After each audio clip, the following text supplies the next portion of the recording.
생태계의 구성요소와 환경, 생태계의 구성, 생태계는 생물이 다른 생물 및 환경과 밀접한 관계를 맺으면서 영향을 주고받는 하나의 시스템이다.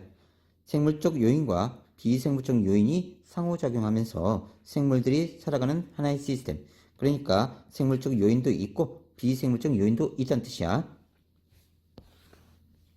자, 개체는 하나의 생명체고요. 개체군은 일정한 지역에 사는 같은 종, 한 종이에요. 한 종의 생물들, 개체들의 무리고요. 군집은 여러 종이 모인 겁니다.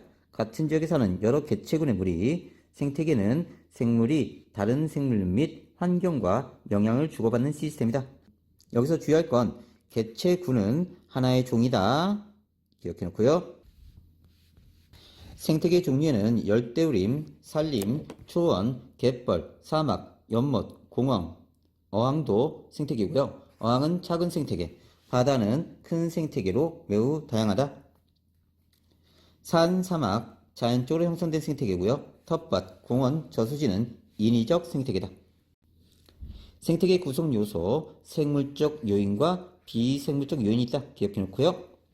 생물적 요인은 생태계에 존재하는 모든 생물, 생산자, 소비자, 분해자로 구성되어 있고 생산자는 비대내질을 이용해서 이산화탄소, 물, 무기물에서 스스로 양분을 합성해서 광합성하게 됩니다. 양분을 만들어낸다. 식물, 식물성 플라크톤이 이해다. 소비자는 스스로 양분 생성하지 못합니다. 다른 생물을 섭취해야 되고요. 동물, 동물성 플라크톤이 소비자에 해당되고요. 분해자는 생물의 사체나 배설물에 포함된 유기물을 무기물로 분해하면서 에너지를 얻어요. 세균, 버섯, 곰팡이. 비생물적 요인, 생물을 둘러싸고 있는 환경 요인인데 빛, 온도, 물, 토양, 공기, 생물에게 필요한 물질을 제공하고 생물에 영향을 준다. 생산자, 비대내질을 이용해서 이산화탄소, 물과 같은 무기물로부터 스스로 양분을 합성하는 생물, 광합성하는 생물, 식물, 식물 플랑크톤. 소비자, 스스로 양분을 만들지 못하고 다른 생물을 섭취해야만 양분을 얻을 수 있는 놈들, 동물, 동물성 플랑크톤. 분해자, 생물의 사체나 배설물에 포함된 유기물을 무기물로 분해해서 에너지를 얻는 놈들, 세균, 곰팡이, 버섯. 생태계의 구성요소 외우세요. 생물적 요인, 생산자, 소비자, 분해자. 비생물적 요인, 이렇게 구성되어 있다. 생태계 구성요소 사이의 관계는 꼭 나옵니다. 꼭 외워두세요. 생물적 요인과 비생물적 요인을 구성하는 요소들은 서로 영향을 주고받는데 생태계 안에 비생물적 요인과 생물적 요인이 있어. 비생물적 요인에는 빛, 온도, 물, 공기, 태양이 있고 생물적 요인에는 생산자, 소비자, 분해자가 있습니다. 이때 비생물적 요인이 생물적 요인에 영향을 주는 걸 우리가 작용, 생물적 요인이 비생물적 요인에 영향을 주는 걸 반작용이라고 하고요. 자, 생물적 요인끼리 서로 영향을 주고받는 걸 상호작용이라고 한다. 꼭 나옵니다. 꼭 전체 틀대로 외워두세요. 비생물이 생물에 영향을 주는 건 작용. 자, 비생물적 요인이 생물의 형태와 생활 방식에 영향을 줍니다. 생물이 비생물에 영향을 주는 거 반작용. 생물이 비생물에 영향을 주는 거, 생물과 생물끼리 영향을 주고받는 거 상호작용. 생물 간에 영향을 주고받는다. 토양에 양분이 풍부하면 식물이 잘 자란다. 비생물이 생물에 영향을 주는 거죠. 작용. 가을에 기온이 떨어지면 은행나무 잎이 노랗게 된다. 비생물이 생물에 영향을 주는 겁니다. 작용. 식물이 광합성으로 공기 기체 성분이 변한다. 생물이 비생물에 영향을 주니까 반작용. 낙엽이 쌓여 분해되면 생물이네요. 그죠? 다음, 토양이 비옥해진다. 비생물이네요. 그러니까 반작용. 지렁이는 생물이죠. 흙 속을 돌아다니며 토양의 통기성을 높인다. 비생물입니다. 그러니까 반작용. 풀이 무성해지자 생물, 토끼 개체수가 증가했다. 생물. 그러니까 상호작용. 얘들 다 외워두세요. 생물과 환경. 빛과 생물, 빛의 세기, 파장, 일조시간은 생물의 몸 형태와 생활 방식에 영향을 줍니다. 빛의 세기와 식물의 종류, 강한 빛에 잘 자라는 생물, 소철, 소나무, 약한 빛에 잘 자라는 식물, 산세베리아, 소나무. 숲속 위쪽은 강한 빛에 정한 식물이 살고요. 숲의 아래쪽은 약한 빛에 정한 생물이 삽니다. 빛의 세기가 셀수록 잎이 두꺼워져요. 잎이 두꺼워지고요. 빛의 세기가 약할수록 잎이 얇고 넓어요. 얇으면서 굉장히 넓게 됩니다. 빛의 세기가 식물의 잎, 한 식물 개체에서도 강한 빛을 받는 잎이 약한 빛을 받는 잎보다 두꺼워요. 강한 빛을 받는 놈은 잎이 두껍고 울타리 조직이 잘 발달되어 있습니다. 광합성이 활발하게 일어날 수 있도록 약한 빛을 받는 놈은 울트라 조직이 얇고요. 덜 발달된 잎이 있어요. 자, 그래서 숲 위쪽은요, 두꺼운 잎이 존재하고요. 숲 아래쪽은 얇으면서 넓은 잎의 식물이 살게 됩니다. 똑같은 나무라도 위쪽은 두껍고요, 아래쪽은 얇게 된다. 잘 기억해놔야 돼. 자, 빛의 파장은요, 자, 가끔 문제에 잘 나옵니다. 일단, 바다 깊이에 따라 해질의 서식 분포가 틀린데, 깊이에 따라 도달하는 빛의 파장이 틀려서 그래요. 자, 파장이 긴 적색광은 얕은 곳까지 투과되고요. 적색광을 주로 이용하는 녹조류가 서식하게 됩니다. 파장이 짧은 청색광은 깊은 곳까지 투과돼요. 그래서 청색광을 주로 이용하는 홍조류가 살게 됩니다. 다시 봅시다. 자, 청색광은 여기까지 들어가요. 깊은 곳까지 블루. 다음 적색광은 여기까지 들어갑니다. 자, 이렇게 잎이 녹색을 띈다는 건요, 녹색을 반사시키는 거예요. 그래서 우리 눈에 녹색을 보이는 거고요. 자, 적색을 흡수하는 겁니다. 레드를 흡수하는 거예요. 다음 홍조류는요, 레드를 반사시키는 거예요. 레드를 반사시키니까 푸른색을 흡수한다는 뜻이에요. 그래서 푸른색은 깊은 곳까지 도달되니까 홍조류는 깊은 곳까지 서식할 수 있는 거고요. 자, 레드, 붉은색을 이용하는 녹조류는 얕은 곳에 서식하고 중간은 갈조류. 그래서 청색광의 도달 범위는 깊은 곳까지. 다음 황색광은 여기까지 들어가니까 자, 갈조류가 황색광을 이용하고요. 그 다음 적색광은 여기까지만 들어가니까 녹조류가 적색광을 흡수해서 광합성을 하게 된다. 빛의 파장이 짧을수록 투과도가 높아져서 수심 깊은 곳까지 도달된다. 자, 보자. 레드가 있고요. 블루가 있어요. 자, 파장은 누가 길죠? 그렇죠. 레드가 더 길어요. 그 다음 투과도는요. 투과되는 정도는 블루가 더 큽니다. 자, 기억해 놓고. 자, 한 가지 첨삭하자면 빛의 수도 C는 F 람다 이렇게 표시합니다. 이게 빛의 속도고요. 그 다음에 이게 진동수예요. 이게 파장입니다. 자, 진동수가 클수록 에너지가 큰 거고요. 에너지가 크니까 투과율이 높아요. 투과 잘 돼. 이거 먼저 기억해 놓고. 자, 빛의 수도 일정합니다. 그러면 파장이 길어지면 진동수가 작아지고요. 파장이 짧아지면 진동수가 커져요. 그러면 파장이 긴 놈은요, 진동수가 작다. 잘 기억해 놓고. 진동수가 작으면 에너지가 작고 투과율이 적다. 그래서 빨주노초 파남보 이렇게 돼 있으면 빨주노초 파남보 이렇게 돼 있으면 빨간색의 파장이 길고 보라색 쪽의 파장이 짧아. 그럼 파장은 빨간색 쪽이 길고 보라색이 작아. 하지만 진동수는 반대야. 진동수는 보라색 쪽이 크고 그 다음에 빨간색 쪽이 적어. 그 다음에 투과율. 투과는 진동수에 비례하니까 진동수가 큰 쪽이 투과가 잘 되고요. 그래서 블루 계열은 투과가 잘 된다. 기억하시고요. 빨간 쪽은 투과가 잘 안 된다. 오케이. 해조류, 원생생물의 일종이고요. 바다에 서식하는 조류입니다. 녹조류는 엽록수가 많아서 녹색을 띠는 조류고요. 주로 적색광 이용하고 팔의 핵함. 갈조류는 엽록수와 갈조수가 있어서 갈색을 띠는 조류입니다. 미역, 다시마, 홍조류는 엽록수와 홍조수가 있어서 붉은색을 띠는 조류다. 주로 청색광 이용한다. 김, 우뭇가사리. 그러니까 바다 깊이에 따라 자, 녹조류는 여기에 서식하겠죠. 얕은 데까지. 왜냐하면 레드가 여기까지만 투가 되니까. 그 다음에 갈조류가 삽니다. 그러면 미역이나 다시마가 여기까지 살 수 있고요. 그 다음에 김이나 우뭇가사리는 깊은 곳까지 살 수 있다. 이렇게 기억해 놓으세요. 빛의 세계와 식물. 식물은 빛에너지를 이용해서 양분을 합성하므로 빛의 영향을 많이 받는다. 식물에 따라 강한 빛에 적응한 식물과 약한 빛에 적응한 식물이 있으며 그 결과 한 지역의 식물 분포가 달라진다. 일조시간과 동물, 동물의 생식. 일조시간이 길어지는 봄에 번식하는 동물은 꾀꼬리, 중달새, 대부분 새고요. 일조시간이 짧아지는 가을에 번식하는 동물은 송어, 노루다. 동물의 행동, 온대지역 곤충은 늦여울과 가을, 낮 길이가 짧아지면 겨울잠을 자고 이른 봄, 낮 길이가 길어지면 활동을 시작하고 번식을 합니다. 일조시간과 식물, 장일식물과 단일식물이 있는데 이 문제 굉장히 잘 나와요. 자, 장일식물은 일조시간이 길어지는 봄, 초여름에 꽃피는 식물, 붓꽃, 시금치. 단일식물은 일조시간이 짧아지는 가을에 꽃피는 식물, 코스모스, 날파꽃 등이 있다. 낮이 길면 꽃이 피는 게 장일. 자, 낮이 짧으면 꽃이 안 피는 게 장일.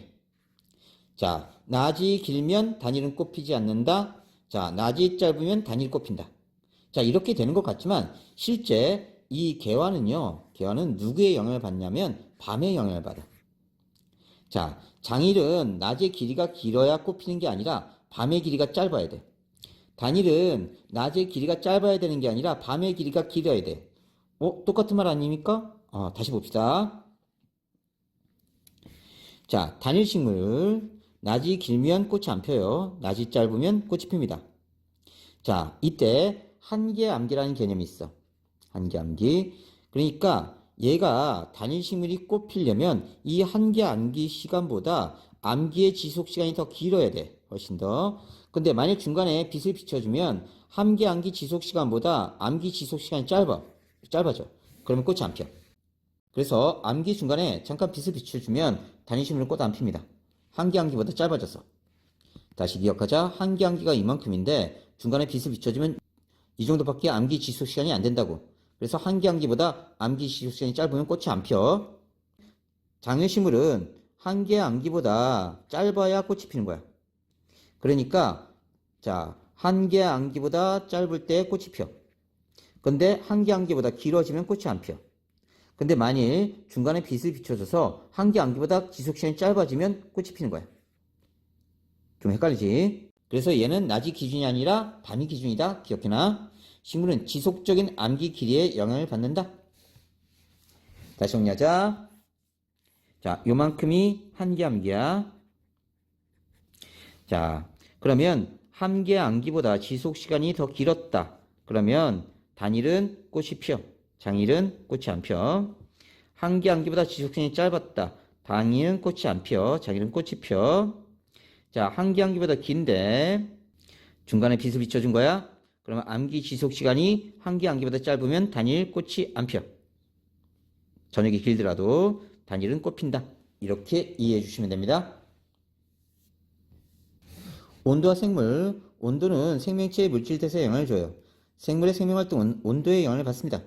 변온동물, 주변의 온도에 따라 체온이 변해요. 개구리와 같은 양소리는 추운 겨울에 물질 대사를 못하는 거야. 그래서 겨울잠을 자는 거고요. 이마카 카멜레온은 온도가 높아지면 몸색이 밝아져서 열을 방출하고요. 온도가 낮아지면 어두워져서 열을 흡수한다. 정온동물은 주변의 온도에 관계없이 체온이 일정해요. 곰, 박쥐, 다람쥐 같은 포유류는 먹이가 부족해서 겨울에 겨울잠을 자는 거야. 얘는 물질대사 있습니다. 물질대사 해요. 정온동물은.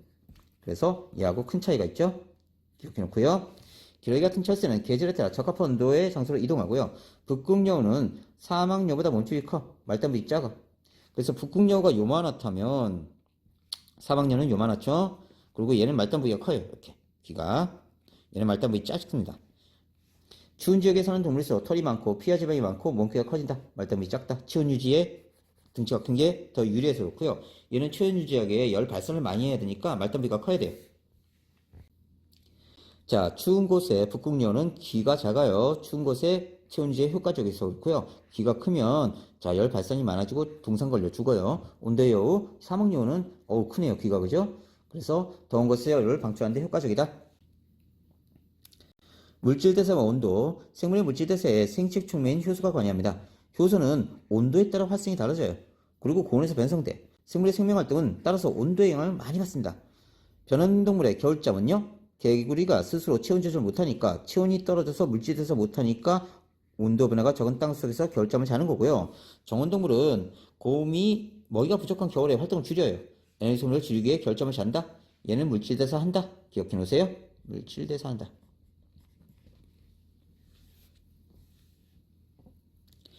식물의 온도 적응 현상. 기온이 매우 낮은 툰트라에 사는 털송이 풀은 잎이나 꽃에 털이 나 있어서 체온 떨어지는 걸 방지하고요. 낙엽수는 기온이 떨어지면 단풍잎을 떨어뜨려서 겨울을 납니다. 상록수는 잎이 큐티클층이 두꺼워서 잎을 떨구지 않고 겨울을 나요. 동백나무. 자, 낙엽수는 기온이 떨어지면 초록색 염수가 파괴되면서 황색, 붉은색 색소가 드러나 노란색이나 붉은색 단풍이 들고요. 식물의 큐티클층. 식물의 줄기나 잎, 특히 잎의 표피 조직 표면을 싸고 있는 얇은 막으로 큐틴 성분이 퇴적되어 만들어지고요. 큐티클층은 식물체 안에 수분이 빠져나갈 것을 막고 외부로부터 몸을 보호합니다.